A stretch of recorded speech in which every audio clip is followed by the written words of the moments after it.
Did you see this, Philippe? Those guys are pretending to be all real peppers. Well, they're the real deal actually. For botanists, all real peppers begin with the Latin name piper, including long pepper, cubeb, vociferi, and wild long pepper. All these other spices are not piper.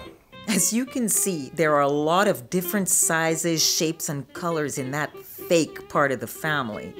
They're all packing heat, some more, some less, but it's really their varying flavors that are miles away from the Piper nigrum club. So what's the definition of a fake pepper?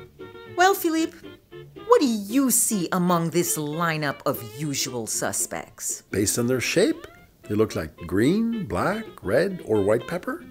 Surprise, surprise! Our fake pepper is the infamous pink peppercorn. The round shape is misleading, but yes, the botanist is right. Pink pepper does not come from a pepper plant. This little berry is sweeter and barely hot and has no place in a pepper mill as it gums up the mechanism. Another side of the family that's well known in China and Japan are prickly ash peppers. They surprise with their strong citrus aromas, but even more because of their numbing abilities.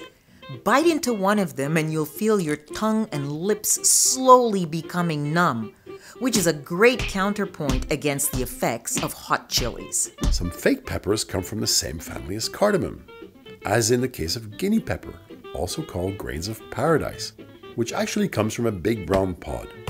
Even though it's pretty small, this peppercorn is hotter than black pepper, yet as aromatic as green cardamom. And let's not forget the pepper berry category. These fake peppers are small berries. They may be sweet, but they sure pack some intense heat. For example, this Tasmanian pepper looks like a dried blueberry, but don't judge this book by its cover.